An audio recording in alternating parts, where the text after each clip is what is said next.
And it's Cinemas. Welcome back to another episode, my AKA Powders. It's Christmas movies leading into Christmas. We're talking Spirited 2022.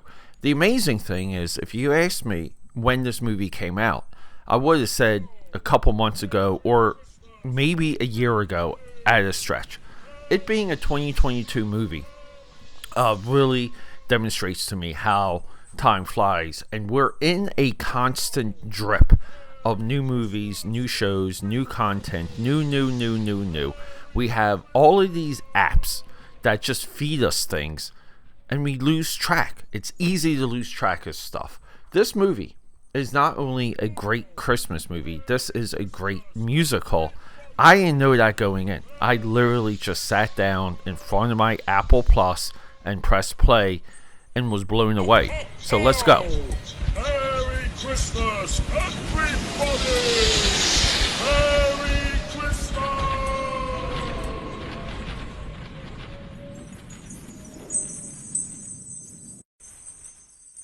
Ho, ho! Merry Christmas, everybody! Merry Christmas! Merry Christmas!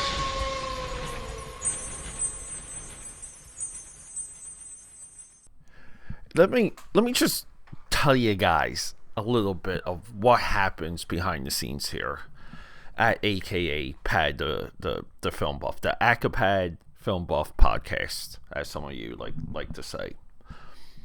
Through 2024, it's been a growing, slow, almost like a mud drip problem. I've recorded a lot. I stockpile a lot. At least twice this year, I had a couple weeks worth of content piled up. But then, as we move through our quarters, quarter one, quarter two, quarter three, quarter four is always the most trouble for me. It's just the busiest, and that content pool, it gets drained. It goes quick. As you build a content pool, we're talking stockpiling live streams, videos, podcasts, so forth. You crank up the effort. You increase the schedule. And then it's almost like you're doing this 24/7. You can say what you want about that. Healthy, not healthy, maybe the jury's still out. But the real problem is, throughout 2024, is media storage, is my data storage. So this last 2 months, pretty much at the end of the 31 Days of Dread, I saw the writing on the wall. And I had to make not only full efforts to expand the AKAPAD Media Empire storage, but I had to make it accessible. So it's full servers, full data, we'll just say data access, remote access, as we like to say in the IT world.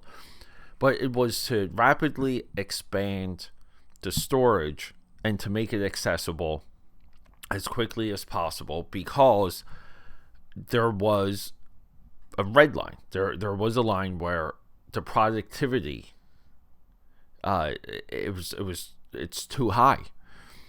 And keep in mind, all of this is to free me up to draw more, which it hasn't done. So that's a little bit. That's a little bit what it takes and what we go through for the AKAPAD Film Buff podcast.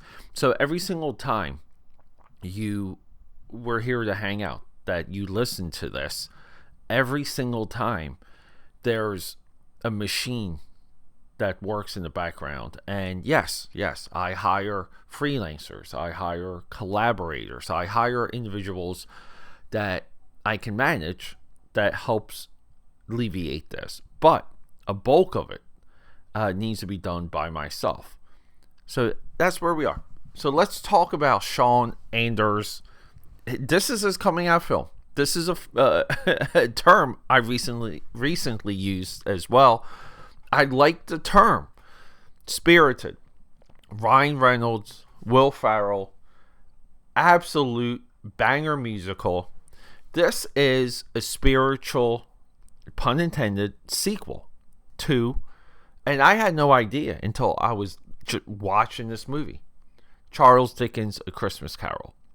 This is one of those movies that you can watch after any version of Christmas Carol.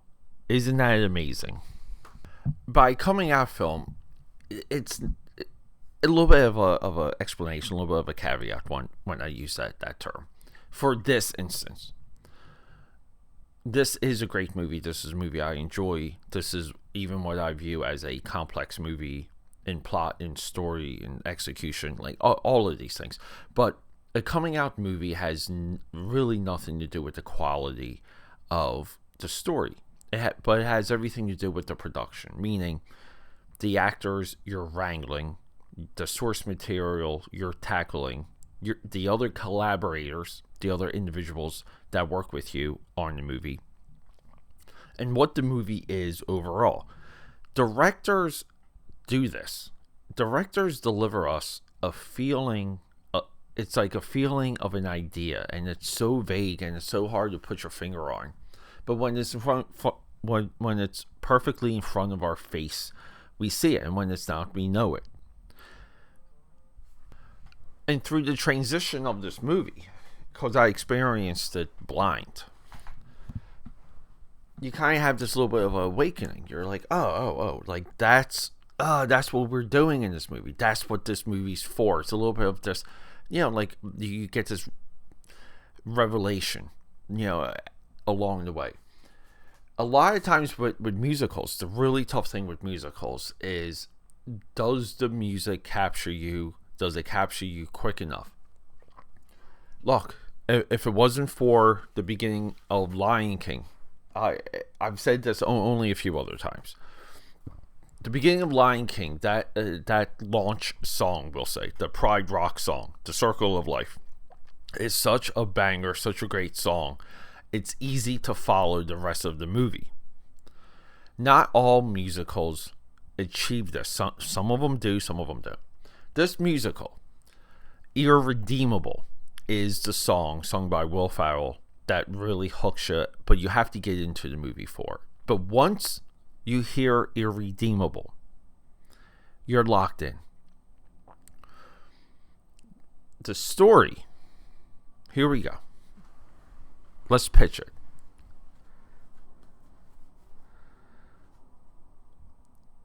You watch Christmas Carol, and maybe you're taking notes in your head. You're just thinking about things. You're thinking about the Christmas Carol. You're thinking about the story, okay? And you say to yourself, what's the apparatus? Like, what's the system? What's the company around these ghosts, this entity, like how do we choose Ebenezer Scrooge, right? There's got to be other ones like him throughout the world, but Ebenezer's chosen. But then there's the ghosts, and what are they about? And I don't know, are they guided? Do they work for anyone? Is there an office? Is there a organized system? And then will there be another Ebenezer? This is what happens in this movie. This movie is somewhat of a deconstruction of Christmas Carol, and it gives a logical path to the mechanism that creates the Christmas Carol story. It's an ultimate backstory, and along the way we have a giant production. We have lots of dancing. We have great set design, great costume design.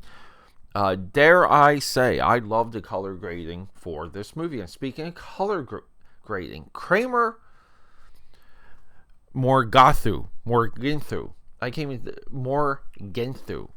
This is our cinematographer. We know him from Creed. We will see him again in the Marvel Cinematic Universe with Captain America: Brave New World. But we know him, Thor. This is our Thor guy, Thor: Dark World. One of those MCU films we're supposed to hate that I absolutely love. I really do. I love the ending of that movie. But he's also done Chef. another favorite of this podcast, Terminator Genesis. He's been in the industry for quite some time. Our writer, John Morris. Well, he's worked with Sean Anders with Daddy's Home 2, which we spoke about with Mel Gibson's Fat Man. Daddy's Home 2 is really Mel Gibson's like true comeback film. But this is our guy that wrote Hot Tub Time Machine, Sex Drive, Mr. Popper's Penguins. We have yet to talk about that. Mr. Popper's Penguins is a solid flick. We're the Miller, solid movie. He's been in the game since 2005. It's now 2024. He's been writing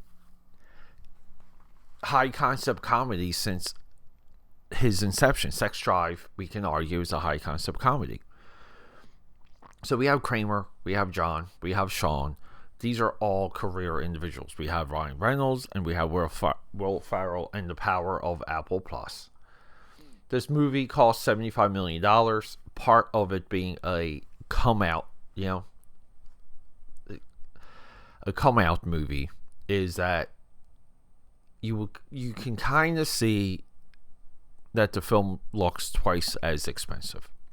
Now, $75 million could be like without marketing. I don't know. Like, I don't know how well you market some of these streaming movies. I don't know what the how the Hollywood accounting is done. But it really looks like a $150 million movie. When I sat down to look up the budget for this, I thought it was way more expensive. I think the songs are there. We gotta give a big shout out to Dominic Lewis, who did the score, and Pascal and Paul for the songs. They're there. Like, so this movie though, here's the upsetting thing. It didn't hit. It didn't catch on. It doesn't resonate. I think my sister was the only individual to ask me about this movie, and even then, I responded enthusiastically. This is another miss for Maximum Effort. Previously, we talked about If being a miss for Maximum Effort. So Ryan Reynolds, as a production company, really has Deadpool Wolverine under its belt, which is a little upsetting. But this movie is fantastic. I like the story. I like the backstory. I like the music. A little bit of a love story too between Will Ferrell and Octavia Spencer. Octavia Spencer is so freaking cute in this movie. She just pulls you in. You kind of just you're like, anyone can fall in love with this girl. Tracy Morgan is the voice of death. That's perfect. Tracy Morgan, he just, as soon as he talks, I just start cracking up. I love him. I don't know, AKA Padders, if you have time for this Christmas today, Spirited 2022. Rock and roll.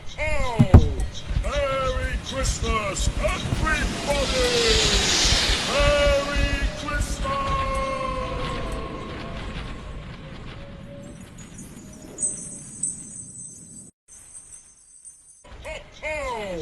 Merry Christmas, everybody! Merry